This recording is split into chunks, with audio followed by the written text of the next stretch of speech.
కుంభరాశి వారికి ఏ విధంగా ఉందండి? కుంభరాశి ఆదాయం 2, వ్యయం 8, రాజ్యపూజ్యం 4, అవమానం 2.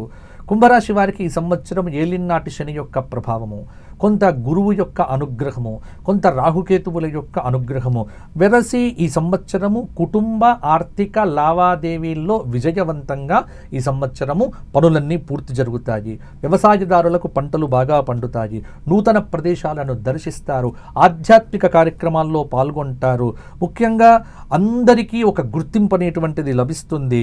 కృషికి తగ్గ ఫలితం తప్పకుండా చూస్తారు. ప్రజా ఆదరణ కూడా పొందటానికి ప్రయత్నం చేస్తారు. అసత్యాన్ని పలక్కుండా సత్యం మీద నిలబడగలిగితే మీకు విజయం అనేటువంటిది దారి చూపించగలుగుతుంది. పనులు వేగవంతంగా సాగుతాయి. ఉద్యోగంలో ఉన్నత స్థాయికి చేరుకుంటారు.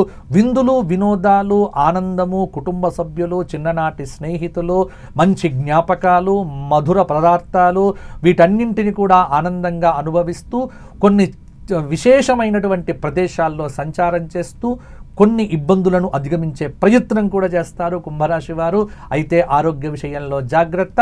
ఒక ఆపరేషన్ కూడా అయ్యే అవకాశం, సర్జరీ లాంటిది కూడా ఒక అవకాశం ఉంది కాబట్టి ఆరోగ్య విషయంలో జాగ్రత్తగా ఉండమని సూచన. కుంభరాశి వారు ఏలినాటి శని దోషం పోవటానికి శని త్రయోదశి నాడు తైలాభిషేకాలు చేయించుకోవడము, ఏదైనా జ్యోతిర్లింగ క్షేత్రములో దర్శనం చేసుకోవడము, దత్తాత్రేయ క్షేత్రంలో ఒక నిద్ర చేయటము, గురు దత్తాత్రేయ ప్రార్థన చేయటము, ప్రతి నిత్యము గోవుకు ఏదైనా ఆహారం తినిపించడం లాంటి పరిహారాలు చేయగలిగితే మీకు ఈ సంవత్సరం కూడా బాగుంటుంది.